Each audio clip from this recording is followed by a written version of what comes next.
Siblings of the Hassassin Bahram and our allies, this information is for your ears and your ears only. A dark tide is rising on planet Shinju. The corporate and imperial interests of the hyperpowers believe that what Miss Monday has hidden is a treasure, but the old man of the mountain believes it may be something else entirely. Are we truly so naive as to believe that as we squat amongst the ruins of a destroyed civilization, breathing air that strips the lining from our lungs, that the treasures of this world are anything but a danger? Your orders, therefore, are as follows. Follow the trail of Ruby Monday. Find what she has hidden, and if you deem it to be a threat, destroy it. Remember, the search for knowledge must be protected, and we are its shepherds. Yes, that's right. Today we're playing Mission 1 of the Ruby Monday narrative campaign. The mission is called Raid the Kazureibu. It was written by the Loss of Lieutenant team, and you can find it on infinitygeist.com right now. In this mission, so the story goes, Ruby Monday has hidden intel about a concealed treasure amongst fellow members of the Shasha community on Shinju, and they will take any means to protect it. The message is encoded and scrambled between 5 different ravers at an illegal underground rave, and it jumps between them at random. The 5 ravers are shown on the deployment map there, and in rounds 1 and 2, 2 ravers will be selected as randomly carrying the intel, and then in the 5th round, whichever raver remains is carrying the intel in that round. Each raver can only carry the intel once, which means that all 5 ravers will have an opportunity to be scored over the course of the game. There are 3 ways to score points in this scenario. We want to scan each intel carrier, which we do by having a specialist trooper in zone of control and succeeding on a willpower roll. We can only do that during the rounds that intel carrier is active. So in the round when an intel carrier is carrying intel, that is the only round you have to try and score that 1 point for 5 points total, 1 for each intel carrier. We are also trying to secure one of the intel carriers at the end of each round. We do that by being the only player with a trooper in zone of control of the intel carrier at the end of round. So that's base contact to scan, not zone of control, silhouette contact to scan, zone of control to secure. Finally, at the end of the game, whichever is the last intel carrier, there will only be 1 in round 3, you dominate that by having the most points inside zone of control of that intel carrier. And to note, that is in addition to the 1 point that you get by also securing that intel carrier at the end of the round.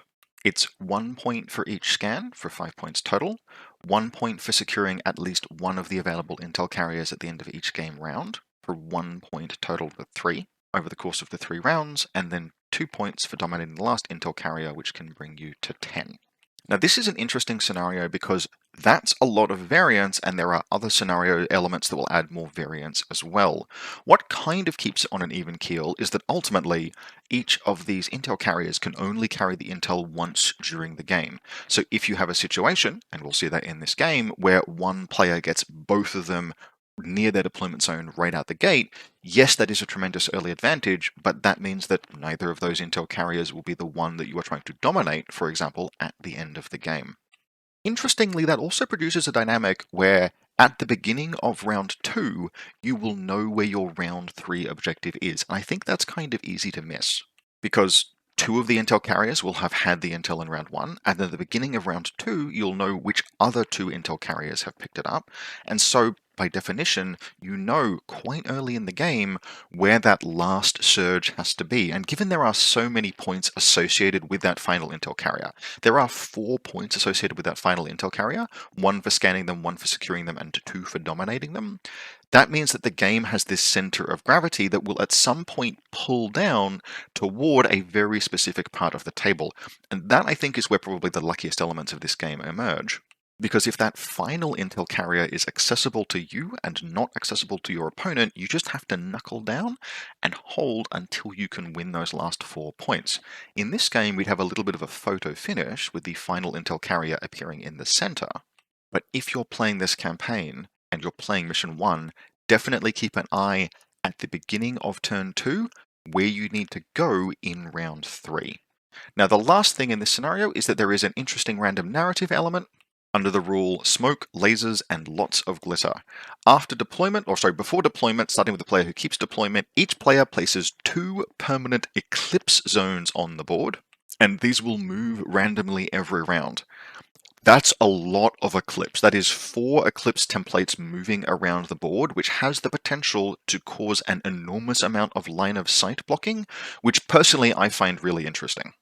In fact, as we'll see in this game, that is the only thing that keeps me in this game over the course of the 3 rounds. It ends up being very important, and while both players will make use of it, definitely it ended up favoring me more than my opponent. So a very interesting scenario, threads the needle between mechanically interesting and compelling, and ITS-like enough that you can actually get kind of chewy and really think about it competitively. And for this scenario, I'll be playing Hassassin Bahram against PanOceania. So let's take a look at the lists and jump into the game. So we're playing Hassassin Bahram mostly for narrative reasons and how they tie into the story Operation Mazebreaker and Ruby Monday. And since I'm playing the faction, I'm taking it also as an opportunity to do a channel member request that I've had sitting on my table for some time now, which is to play a list with 2, not 1, but 2 Hassassin Bokhtars. Now, frankly, I've been avoiding this request from channel supporter Jar Jar for some time because it's a very difficult request to kind of answer. The reason being that Bokhtar are very, very expensive. Fitting one of them in a list necessarily involves building around it, and fitting 2 of them in a list I just didn't have any idea how to approach. And kind of bluntly, I don't think it's a good idea to play, most of the time, 2 Hassassin Bokhtars. As an individual profile, there's nothing wrong with almost any of the Bokhtar profiles. The Parachutist I really like, I'm using it in this mission. The Red Fury profile as a Predator piece, if you can make space for it, I really like. But that's kind of where we get to the issue, especially with taking 2 of them, because once you have spent almost 100 points on a pair of models, there is very little air left in the rest of the list, and so by necessity, they must do heavy lifting for you. And a Bokhtar Red Fury in particular is not a good piece to rely on to do heavy lifting. It's armed with a Red Fury. A Red Fury is a great gun, it can get picks, it can score kills, especially combined with the Bokhtar's visor and mods and mobility. It's great at slicing out things and getting kills your opponent didn't think you'd get, but it's not a gun you can put a game plan on the back of. It's damage 7. But as soon as we're running 2 Hassassin Bokhtars, well, bad news. You have to put your game on the back of a Red Fury, and that is just always going to be something where you're throwing dice to the lap of the gods and hoping that your opponent doesn't pass a bunch of armor rolls against a low damage weapon. Still, noting that it is a bit of a restriction to try and play 2 Bokhtars, we're using them as best we can in this mission. My initial take on this mission is that I'd want to be able to do a few things. I'd want to be able to secure space both early in the game and adaptively a little bit later on, and that I'd potentially be able to want to move very responsively to different parts of the table. Any of those 5 Ravers on any different turn could be where I needed to go, so I wanted lots of speed, which means lots of orders to get between Ravers if I needed to. The Bokhtar Paramedic is also interesting because it is a piece that is able to very particularly scan an intel carrying Raver at 0 impost to the rest of my combat group's orders. It appears it is within 8 inches when it walks in off a table edge of one of the Ravers because they are placed 8 inches from the table edge, and then it super jumps 8 inches into base contact using its tactical awareness order and can make a willpower roll, again, 0 orders from the rest of the combat group, to try and get somewhere I wouldn't otherwise be able to get. Now, I also had dreams of going ham with its boarding shotgun, because theoretically it can do a lot of damage with that thing. We'll see how that would actually play out. As for the list overall, Small Combat Group 1, Cursed Small Combat Group, 2 Hassassin Shujays, both of them Mine Layer 2s, one of them with shock mines, one of them with EM mines. This is something that I wanted to try, a theory I've kind of been working through, particularly since playing some Ariadne and Tartary Army Corps, is that EM mines are fantastic, but only EM mines is a little bit less so. The threat of electromagnetic is really good at stalling out your opponent, but if you run into someone who's playing, for example, Morat Aggression Force, they can just unga-bunga an entire army through that. And even if someone has just disposable warbands, an EM mine doesn't kill something. It just stops it from attacking, stops it from moving for a round. It might immobilize a hackable piece, but if a Shaolin monk runs through an EM mine, you still have to kill that Shaolin monk next turn. Plus, a boarding shotgun on a model with a Shujai's weapon profile, a ballistic skill 13, mimetism 6. It's like, okay, let's give that a shot and kind of diversify our mine laying a little bit. We then have 2 Dalami with Panzerfaust light shotguns infiltration, good defensive stalling elements, and a Matalia with a boarding shotgun jammer and smoke grenades. If the Shujai have decided not to reveal themselves, then I expect to probably just spend an order, maybe 2, on that Matalia. The bulk of the action is in Combat Group 1 and wholly tactical awareness orders Batman. We do have one irregular trooper, another Matalia with boarding shotgun jammer and smoke grenades, and from there it's basically all link teams and one baggage bot. Now there's actually a fair bit of flexibility in how you can arrange this. Moyibs can join Ghulam fire teams, but we're working on the assumption we're probably going to do a 4-3 split and probably focused around the Moyibs. We've got a Bokhtar F-tier lieutenant, there is no chain of command in this list, that is a risk that I'm taking just to fit other things in, and 2 Moyib heavy rocket launchers. These are, I've got the SWC to spare, these are points cheap, serviceable-ish gunfighters. Lord save me from relying on ballistic skill 13, 3 dice, no modifiers, but tactical awareness is tactical awareness, and a 22-point dogged, reasonably defensively statted trooper as an ARO piece is not the worst thing in the world. We've got Layla Sharif as an essential specialist in that link, and Layla is actually part of the reason why we can be a bit flexible if we want to. We can move one of those Moyibs into the Ghulam fire team below, and Layla Sharif will keep us with link bonuses because she counts as both a Ghulam and a Bahram trooper, so she mixes with the Moyibs well. We've then got a Ghulam NCO with smoke grenade launcher. Just smoke is very, very useful for this list. I can smoke shoot a little if I need to with the Bokhtar, but more importantly, there are some ARO pieces I probably can't suppress with this list. Frankly, I would love to have an Asawira with Disco, but I can't because I've taken 2 Hassassin Bokhtars and there are no points left. That Ghulam is forming the basis of a Ghulam fire team, which has 2 Hassassin Barids, 1 killer hacker and 1 hacker, just to give us a bit more rounded hacking and network projection. It won't go toe-to-toe with the best hackers in the game, but for the points cost, especially a Barid killer hacker is a really nice, cheap KHD profile with a very good hacking profile, and with Layla Sharif in the list as well, I've got a 6th Sense hacker, just a nice array, particularly of AROs. We've then got the Bokhtar paramedic parachutist, who is very good, expensive but very good, and then a Camille because there's a bunch of disposable stuff in this list, 2 jammers and 2 pitches, and so baggage is a good idea. Now, do I think this is the best Hassassin Bahram list? It doesn't include McMurrah, so probably not, but needs must for the sake of the challenge. Now let's look at the PanOceania we're playing against. Now, one of the things that I have done with this list, and I did this in a previous battle report, is that I have carved out hidden information.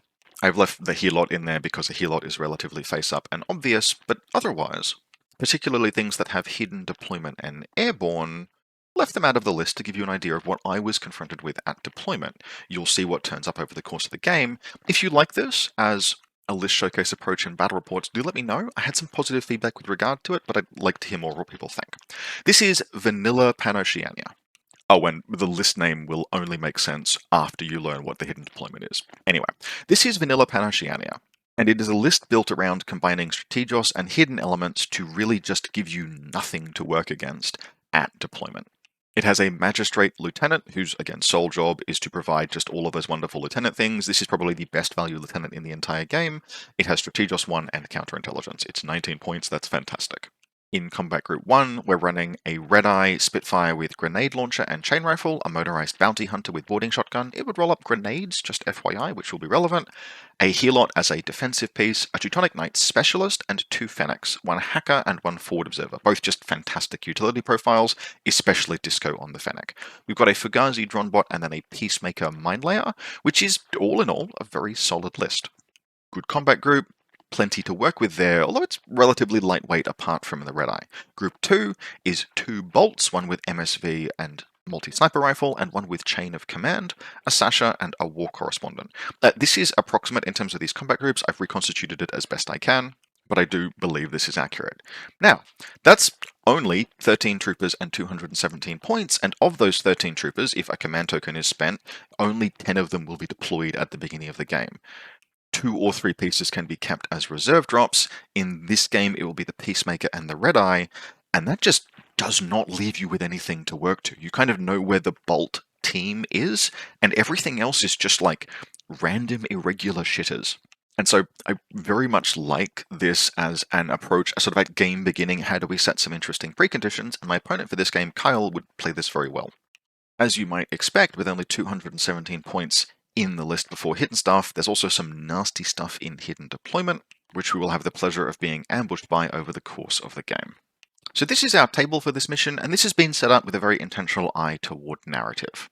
It's been provided by one of our locals who was turning up for the narrative campaign, and we can see what, under normal circumstances, would be kind of bad table design. That is to say that the table slopes down toward the center, where there is all of this low ground around a central rave, which is very narratively cool, but from an actual table design perspective. However, in this mission, there are eclipse zones that move all over the place. And so, in practice, we actually got a relatively normal and balanced play experience out of it, which I think suggests that if you played on a normal table, the Eclipse would make things enormously congested. Kind of by accident, I got a pretty normal experience, although you will note, there only appear to be 2 Eclipse zones on this table. No, there are in fact 4, but 3 of them are layered in one place, because as far as we could tell, that was entirely legal. And my opponent, playing PanOceania, wanted as little zero visibility anywhere as possible. So these objectives, so these 3 eclipse zones would spread out over the course of the game, but particularly for round 1, relatively limited line of sight blocking. Now, I have won the lieutenant role, and I have, after quite a bit of agony, elected to go second, or rather deploy second on the right side of the table. In retrospect, I'm not entirely sure that was correct. My rationale was that there is some relatively significant end-of-round scoring in this particular scenario, and my expectation was that Kyle would have some quite solid defensive elements that I didn't want to push into the teeth of, but Willpower 13 as a lieutenant in PanOceania means a magistrate as often as not, and that means counterintelligence, and giving turn 1 to a player with a healthy order pool and counterintelligence to boot. So swings and roundabouts there, and we will see that come into play in terms of a decision and the consequences thereof. In terms of my opponent's deployment, as mentioned, very little that I had to work with to try and figure out what I needed to counter-deploy against. The Magistrate was nooked into this particular building here. Not impossible at all for me to get to, but difficult in the beginning of the game. The Bolt fire team are deployed here, intentionally just ready to move along this bridge and fire down at whatever they might get line of sight to over the course of the game. The Teutonic Knight, as a specialist, is deployed here, ready to impetuous around. The Helot is deployed relatively centrally, and there are just Fennec Fusiliers scattered around, with the Forward Observer in particular deployed here, ready to move down toward this Raver if need be. The Motorized Bounty Hunter is deployed underneath this bridge and would roll grenades. And then as Kyle's reserve drops, he would place the Red Eye here behind these 2 crates, and the Peacemaker and Oxbot and the Peacemaker's Mine in this little quadrant here, with the mine in particular set up basically just to defend the bolts. The Peacemaker was actually very much a response to some of my deployments, in particular Hassassin Bahram mines appearing, because the Oxbot is a good mine sweeper. For my deployment, this is not an ideal deployment zone, but it is better than the other one, and I spent quite a bit of time agonizing over how I might use my Hassassin Bahram. Initially, I had placed my Eclipse zones hoping to be able to put mines inside of them, so that they would be difficult for my opponent to discover and shoot, impossible for my opponent to discover, shoot, and therefore be forced to trigger. But the deployment I faced down necessitated some changes. So what we've got are the big fire team, which is the 2 Hassassin Moyibs, the not Asawira, the Bokhtar, and Layla Sharif are all deployed in this space here. The Moyibs are on ARO positions, watching sort of like these directions and this long line up here, hoping to cordon off if the bounty hunter makes a run down in this direction, it will be met with rocket fire. And then the baggage bot is hanging out at ground level down here, nestled in with the team. I don't like doing that. This is too much stuff in one place, but there just wasn't much other deployment space that I could feasibly put anything in safe. Both of these deployment zones look like they've got lots of room, but they're very vulnerable to like enfilade and maneuver warfare. And I needed the baggage bot here so that it could supply pieces that were nestled in and around this tower and in this building, this little building here, where we have the Hassassin Barid hacker, the Hassassin Barid killer hacker, and one of them Matalia. This is the location of our Ghulam fire team, and I want to be able to have pieces that can fling out pitches. It will matter by the end of the game, although not early, and they need to be able to reload. Finally, we have our second Matawiya here, and our 2 Dalami are deployed. One is deployed here, and one is deployed here, on what will be relatively solid ARO and Overwatch pieces, but in particular we're using this Eclipse zone to keep the high ground Dalami safe for now from the bolt, because there is a pretty clean line across there if that Eclipse is not in place. We deploy the Shujay with boarding shotgun and shock mines. The first shock mine goes down here in this Eclipse zone. The second goes here inside this building, and the Shujay itself is deployed at ground level ready to walk in this door. And that's because we've left the second Shujay, the one with EM mines, as our reserve drop, because I'm looking at all of these things that Kyle has deployed and going, there's nothing there. This can't be it. Where's the rest of it? And so we are reserving our EM mines to counter what I'm assuming are relatively heavy mechanized presences. Well, kind of right. It's a Peacemaker and the Red Eye, which means, yep, there's still lots that's hidden. But in order to pin back the Red Eye, we have the EM mine deployed. It's just got a little bit of cover thanks to some hangout from this sign. It's on the high ground, on the grounds that the Red Eye might get like zoomy and move around, and that will enable it to detonate if it does a super jump over this bridge. And then the other one, the other EM mine is actually nestled back here in case the Red Eye really comes aggressively toward my deployment zone, and also kind of to make this look a little bit like maybe it's a Hassassin Bahram. In the end, neither mine would detonate by the end of the game, but they would serve their purpose of keeping me from getting strafed by the Red Eye, and the Shujay itself would deploy just sort of on this corner here. Also, so I've got reasonably close access to the Raver. It's basically right next to the Raver at ground level. This Shujay would have a Flamen Spear because it's a submachine gun Flamen Spear profile, and I wanted to have the option to use that as an ARO when the Eclipse began to move or clear, but in practice, because this Eclipse zone had 3 Eclipse templates stacked on top of one another, this entire part of the board would be very messy for some time. So my opponent is going first, and even though they have counterintelligence, I elect to strip an order anyway. That's usually what I do when I'm facing down counterintelligence, the rationale being that if I do strip orders, my opponent has been able to use counterintelligence to get the benefit of 1 order on turn 1, and if I don't strip orders, my opponent has used counterintelligence to get the benefit of 2 orders on turn 1. You might describe that also as stripping orders out of spite, or order singular out of spite. Either of those 2 works and reflects the thought process. And to put it very bluntly, this is going to be a disaster of a reactive turn for me, even though I don't actually lose terribly much stuff. The first thing that happens is that we roll to determine which of the two Ravers are carrying the intel this round, and it's going to be this Raver here and this Raver here. Okay, that's going to happen at some point during the game, but it gives Kyle a very easy and very clean first turn that I then will have to figure out how I'm going to respond to and score any points out of. Things will swing back in terms of other intel carriers will carry that intel over the course of the game. But the very specific issue here is that it is low impost for Kyle to score maximum points on turn 1, which means he can devote as many orders as possible to an attack. And devote those orders to an attack he does. The first hidden element of the game reveals basically on the first order, with a Banshee combat jumping down here into this nook. It is just barely not in zone of control of Layla Sharif. It lands successfully, doesn't take an arrow, uses Cybermask. It's a KHD Banshee with submachine gun, burst 2 pulsar, and a killer hacker. It cybermasks and then begins to move. It moves around here. Using Super Jump, I have a mixture of holds and discovers, and I do actually discover it, but that's fine because what it wants to do next is just continue its new order, second or technically 4th order that it spent. It spent its own 1 Cybermask, 1 move, and now another move, shoot. It's going to move around to here and see this entire link team. And at this point in the game, I make a small misjudgment. That is to say, the misjudgment is small, the consequences are not. I misremember the defensive stats of a Bokhtar. I am used to playing Asawira in Hassassin Bahram, and so my default is I have heavy infantry that have good BTS. And on that basis, my priority is to keep the Bokhtar alive and as much else of the link team alive as possible.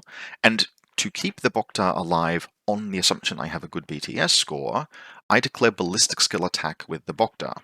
This is because, as good as the Bokhtar is at dodging, if I declare dodge, he has a submachine gun with an MSV1, and that subsequent face-to-face roll is therefore a little bit rough. I want to encourage him to use the template. It's only a burst 2 pulsar. I would have to fail 2 saves. I am a heavy infantry with some BTS. The unfortunate thing is that I only have some BTS. A Bokhtar is BTS 3. Not 6, absolutely not 9. I didn't think it was 9, but I did think it was probably 6. It ain't, and I should have checked that. Now that still gives me a 75% chance of passing a double pulsar hit, but that is a 25% chance of quite a bit of disaster occurring because that Bokhtar is my lieutenant. In retrospect, it was probably perfectly safe to dodge with the Bokhtar. I dodged with the rest of the fire team and with the baggage bot that's down there because the baggage bot is a repeater, and this Banshee was eating 2 Trinities and a Carbonite on its way in to make this attack. It ends up doing the Pulsar. It's kind of too juicy for it not to. The Pulsar hits everything in this space. That's 4 models. And yep, that's kind of grim. My hacking arrows do put the Banshee down. The Trinities kill it all the way to dead. And I actually get mostly very lucky. Both Moyibs and the Camille make their dodge rolls. That's fantastic. So the only other thing that needs to happen for this to go really well for me is for the Bokhtar to pass one of its 2 saves, which it doesn't. It goes unconscious, and I'll be beginning my turn in loss of lieutenant 4 orders deep into Kyle's first turn, with plenty of orders left for him to accomplish mission objectives, and me now looking like there's probably no way for me to recover easily a scenario lead I'm about to fall behind on. For the rest of Kyle's turn, he just goes about establishing that scenario lead that he needs.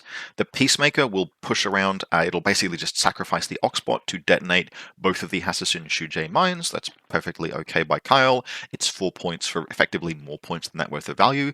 The Peacemaker itself will end up here, blocking the pathway through towards this Raver.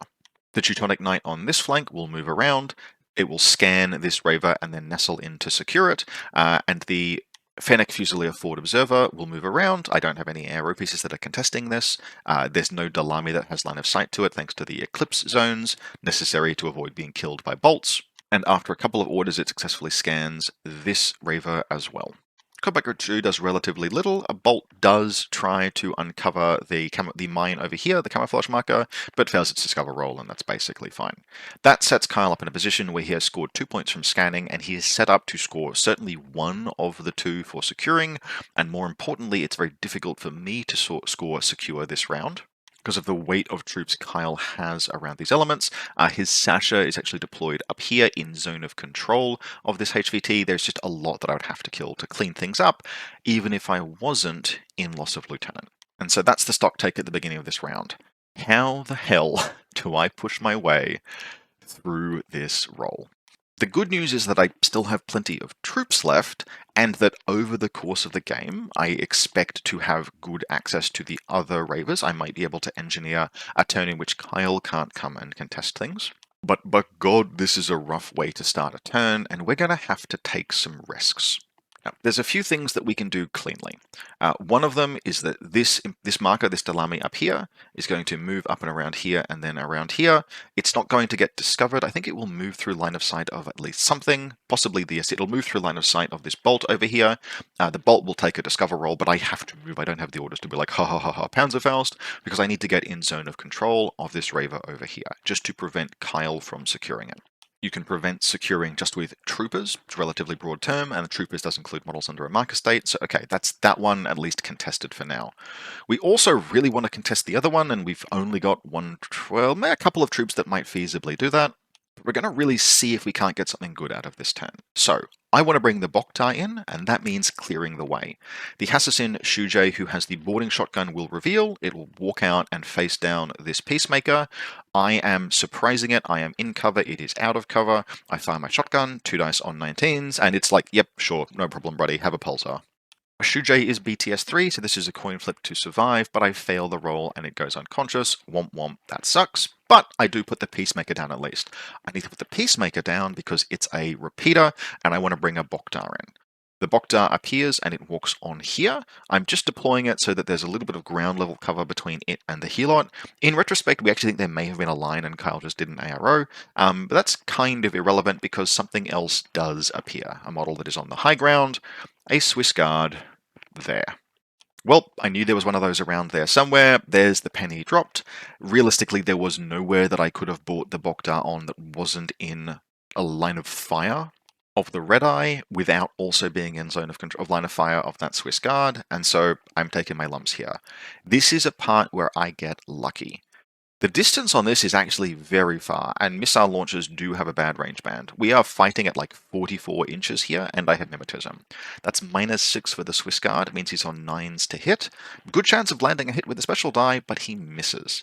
Now, the hope was that the Bokhtar would be able to walk on, and then use its tactical awareness order to do some damage. There's only a few things I would need to kill to potentially be able to secure this Raver.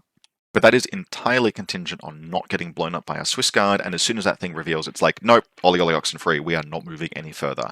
I have parachuted on in a position where I am securing or preventing Kyle from securing that Raver, and that's it. That's as good as it's going to get. I forego the tactical awareness order and just count my blessings that the Bokhtar is even alive.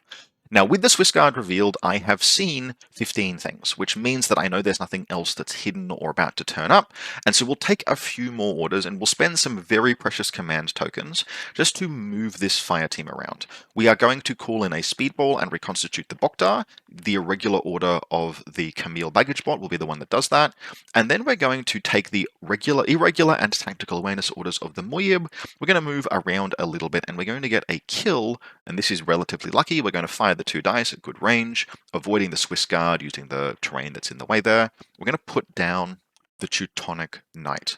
A template with continuous damage when it's got limited cover is a good weapon against it, and it goes all the way down to dead. There's a little bit of movement reforming the link. I try and spec fire some shots with these other troopers while keeping the link intact. I think I just do it with like one of the Barids or something so it can rejoin later. To no avail, it misses, that's fine, and then that's the turn. So, good news, I'm actually kind of up on attrition right now. I've lost a Hassassin Shujay, which died killing the Peacemaker, and like, yeah, the Bokhtar that parachuted on is almost certainly dead as shit next turn. But Kyle is bleeding out pieces as well, and he's got no surprises left. What I now need is to just hold on and knuckle through. That's a reference to white knuckling through, by the way. It occurs to me that it could be read to mean something else. And hope that as the objectives move around the board, what I would really love is to have one of the objectives that's close to me be the one that can be dominated in the final round. That will mean I don't have to extend as difficult into the center of the table. I can just try and snap onto that and scan it with something. But alas, that at least is not to be. Still, this scenario is very much a game of two halves scenario, and we're not in the worst position in the world. Now, the first thing that will happen, yes, we can see the Hassassin Bokhtar here, heading into Kyle's second turn. The first thing that will happen is that we will scatter around the disco and roll to see which of the objectives will become live. There's a lot of rolling to see what random shit happens at the beginning of rounds in this game. This disco ball is going to move around to here, and then these 3 are going to spread out into like basically this kind of a thing. They're going to fan out like that. We're then going to roll, and we're going to determine that the 2 Ravers that are close to my deployment zone are the ones that will be live this round. Now, I don't hate that, but I would have loved to have had one of the central one not be the one that we're fighting over in the final round. I now know, okay, cool, there's going to be a fight over that mosh pit at the end of the game. Extremely cinematic, not what I want tactically speaking. Now, this is otherwise not going to be a disaster of a turn for me. It's not going to be great, but it's not going to be terrible. Kyle will sustain casualties attempting to accomplish certain objectives, and one of the things with a list like his that has these forces that are very concentrated is that actually it does not like to take casualties particularly much. Many scenarios want you to be able to extend expendable but useful and dangerous pieces forward. There's a lot of value in things like the Teutonic Knight Specialist, for example, which is not particularly expensive and can be sent on a trip into hostile territory and can survive that trip to accomplish an objective and then be difficult to kill in your opponent's turn. By taking the Red Eye and the Swiss Guard and the Banshee and the Bolt team and the Peacemaker and etc., these are fantastic pieces, but the list very quickly runs out of things like the Teuton that can be sent into hostile territory, and that's beginning to happen here, because Kyle needs to send a Fusilier Fennec through extremely hostile territory if he wants to score this Raver over here. And there's basically nothing he has that can score this Raver over here. That would involve sending the Sasha around, and she just does not realistically have the orders the way the groups are configured and casualties have been sustained. I've also re-established some of my Moyib defenses, so for example the Biker doesn't really want to make another run, and that means that as fantastic as Kyle's first turn was, it's actually kind of difficult for him to prosecute this scenario. Not an attack, the Red Eye exists and is fantastic, but difficult to prosecute the scenario from here. So he'll begin by impetuousing the motorized bounty hunter around into this space here, and then he'll kind of just stop with that and leave it for the moment. What he'd really like to do is bring the Fennec Fusilier around first. And so he moves that up and around through here, has to scoots through the building, and then comes through the Eclipse Zone, but there is a Jammer Ghazi Matawiya over here. And after two face-to-face rolls where he tries to reset through and then just get within 4 inches so that he can dash out and scan this Raver, he gets jammed by the Ghazi Matawiya. Now he gets jammed inside the Eclipse Zone, so there ain't shit I can do to him, but that means that he is contesting, but not otherwise scanning this HVT. Okay, good. That's a start. Kyle gets kind of frustrated by that and moves from the bounty hunter's position, where it impetuous forward, he now makes kind of a small mistake. He doesn't want to run any further forward because doing so would move through line of sight of this Moib, and since he has the impetuous order, the irregular order anyway, and does not want to convert it, he goes, well, fine, fuck it. Fuck that Dalami. Spec fires it with a grenade. He's rolling on a very low number, but a kill would be a kill, or a dogged Dalami would be a dogged. He does miss the roll. However, Specfire is a long skill, and there's a Shujay and Hidden Deployment right there, and since that's basically the last order that's going to be coming out of that thing, since there's other stuff Kyle needs to get done, I think in fact this happens late in the turn, I just respond with a Burst 1 submachine gun, and I put the biker down. So, cool. Plus EV, good work, Shujay. You've got stuff to do next turn. I'm happy with you revealing. The rest of Kyle's turn, which is woven throughout this, is spent killing the Bokhtar. And if nothing else, a mimetism model with 2 wounds that dodges on 16s is very good at surviving a little bit. It does not live forever, but it does take the Red Eye and then the Swiss Guard a little bit of time to put the thing down. It manages to get a dodge, there needs to be some movement, and while it will absolutely die by the end of the turn, sad, it would have been fantastic if it had lived, but there's only so much luck you can expect.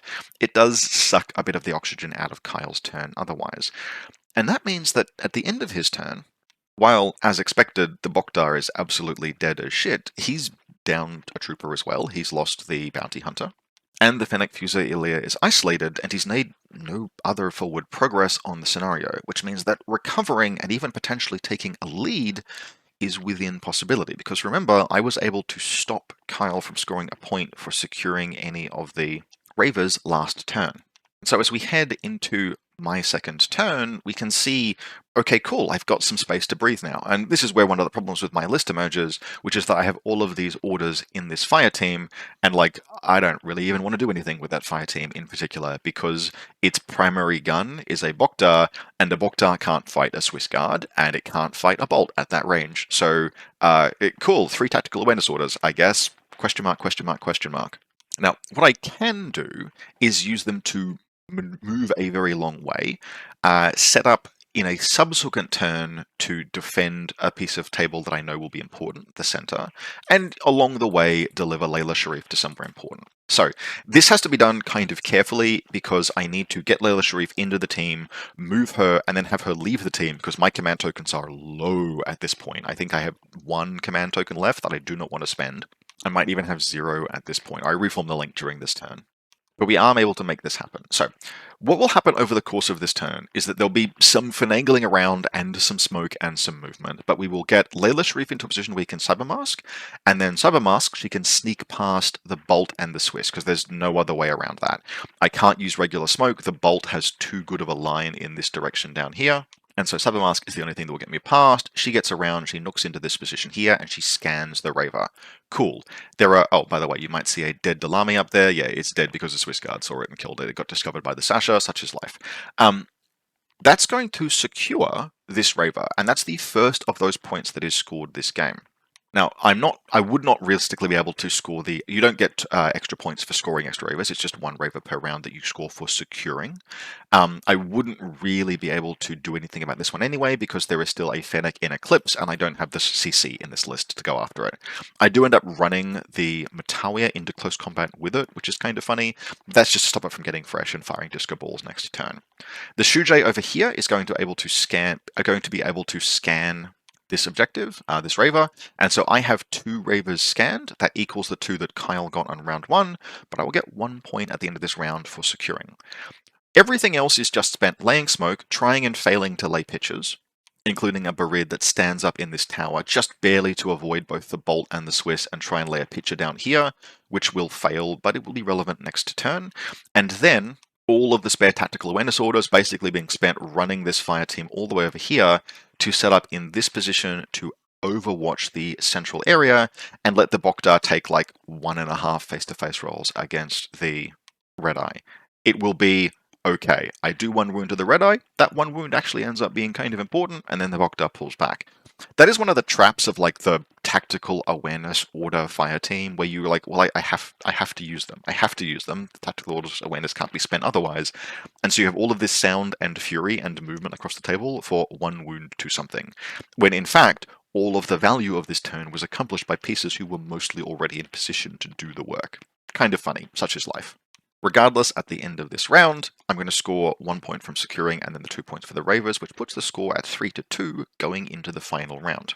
At the beginning of this final round, these three, the various different disco zones will split even further. These ones in particular end up going to the rough locations that I've marked, with really only this one here being particularly important for the remainder of the game. Now, the interesting thing here is that this is definitely a for all the marbles turn. I am ahead on points, but there are so many points that you get. You get 4 points potentially from that last Raver that's kind of a little bit irrelevant. This is the for all the marbles turn. But Kyle just doesn't really have enough orders or specialists left to do everything that he wants to do. He wants to move into the midfield, he wants to secure that space, he wants to scan the carrier, which is very unlikely given the amount of Overwatch it's under, if he also wants to accomplish other things, and his specialists are the Bolt and the Fennec Hacker, and the Fennec Hacker is not in position. It's potentially positioned to do it, like the Bolt doesn't have enough orders. If he spends all of the orders moving the Fennec Hacker forward, it might just die to an ARO piece, and it absolutely won't secure or dominate the Raver. And so Kyle actually has to like really spend some time threading the needle on what the winning play is here. And what he ends up with is two lines. The first thing is just see what the Red Eye can accomplish, which is very reasonable.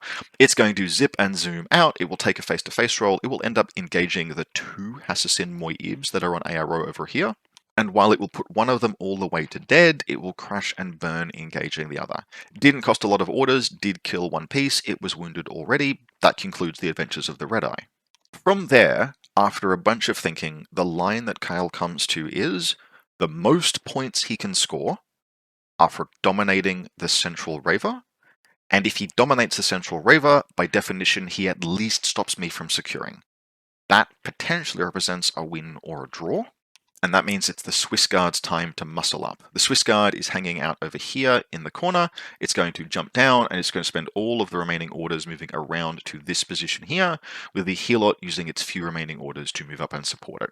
That's it. Not going to try and scan that Raver. No more Ravers to be scanned. He's going to try and secure and dominate it, and thereby get the win. And that in turn leaves me at the beginning of my third turn with a relatively clear, but absolutely tenuous line. We're going to lay down a little bit of smoke, but the main thing, oh, you will see that there is a pitcher here. That is because the Bolt shot the absolute shit out of the standing Barid, and on its way out, it laid a pitcher down there because there was no way it was face-to-face rolling against the Bolt, and that's going to be pretty relevant. We're going to try 2 things. We're going to see if we can't actually dominate the central objective. That is absolutely possible. To do so, we're going to need to get this Bokhtar that is hanging out down here past this Bolt. The Bokhtar just needs to survive crossing this gap. It can't do that as a cautious move, there's too many things in zone of control, but it can fight the Bolt inside 16 inches. That puts the Bolt on 13s with 2 dice, me on 13s with 2 dice, me on 4 dice on 13s. It's just 4 dice to 2. It's something like a 75% chance to succeed and not die. But the Bokhtar, it is wounded. All that needs to happen is for it to take a hit from that sniper. It takes a hit from that sniper, and it goes all the way to dead. If it had survived, it would have gotten inside, sort of nooked in behind this crate here. It would have been inside zone of control of the Raver and contributing its almost 50 points, which actually means I have a shot at outscoring the Swiss Guard. With it dead, I don't, barring a very, very narrow line. I'm not expecting it. Okay, that sucks. It is what it is. 25% chance, but without Eclipse in the list, there is no way to make that any better. So now everything comes down to Layla Sharif. Layla Sharif is coincidentally my lieutenant right now, and she's going to have a red hot crack. She's going to end up moving up and around here. Smoke will be laid down to support her, but only so much. I just don't have that much that I can spend in terms of orders to get her forward, just enough to get her in under the Swiss Guard without being shot. She's going to carbonite the Swiss Guard, and then she's going to make a run on the objective while the Swiss Guard desperately attempts to reset. She gets to the central Raver, and she scans it. In one order, she succeeds. Good job. This Helot is trying to dodge, doesn't quite get line of sight. The only line of play from here that I have, she's the only piece in position to do this, everything else is dead or not able to make the shot. She has the Swiss Guard out of cover and a breaker pistol. But she fires at it, it resets against the carbonite. It succeeds the reset, she hits twice, but it passes both of its saves. And at this point, I go, activate, hang on, stop, and count the points.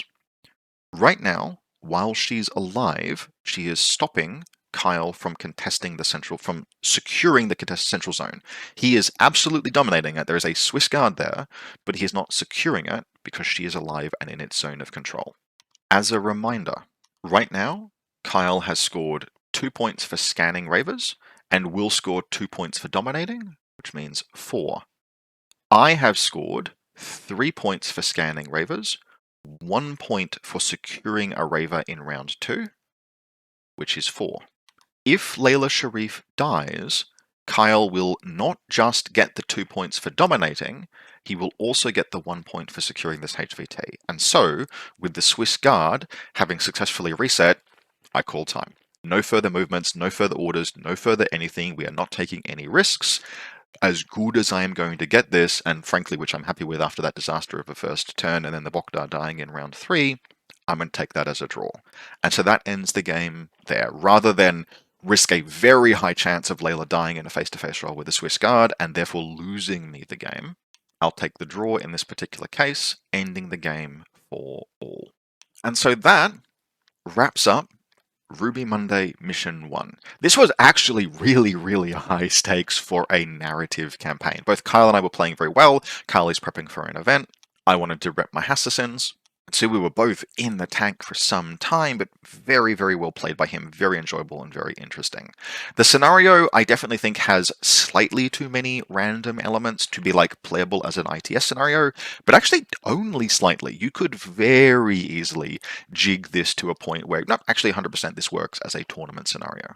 I actually quite like a little bit of variance and randomness in my tournament scenarios, like a bit less than this. There should be a bit of predictability. You should be able to practice for a tournament scenario a little bit more, but only a little bit. Rejigging the scoring so that not so many points rely on the very last round and the very final Raver might also be a line to play, but for a narrative scenario, which sort of like threads the needle of also appealing to people who are playing the game competitively, I think it absolutely met the brief. I had a very good time with it. I'm interested to hear about the experiences of other people who've played this scenario as well. Now, that's going to wrap up our coverage of Mission 1 of Ruby Monday. I am going to try and play, well, I absolutely will play Mission 2, because that mission is my mission, and I'm obligated to do at least one video about it, and then we'll see about covering Missions 3 and 4. Some people are definitely really enjoying the Ruby Monday campaign so far. I really enjoyed this game because it was a tight as hell competitive game played in a narrative scenario. And for that reason, I hope you did as well. We'll be back pretty soon, actually. I'm hoping to have a video out covering Mission 2 of the Ruby Monday campaign soon-ish, since it goes live next week and I should be able to talk about it. And so I will see you soon for coverage of Ruby Monday Mission 2. Until then, I hope very much you've enjoyed this, and I'll see you next time.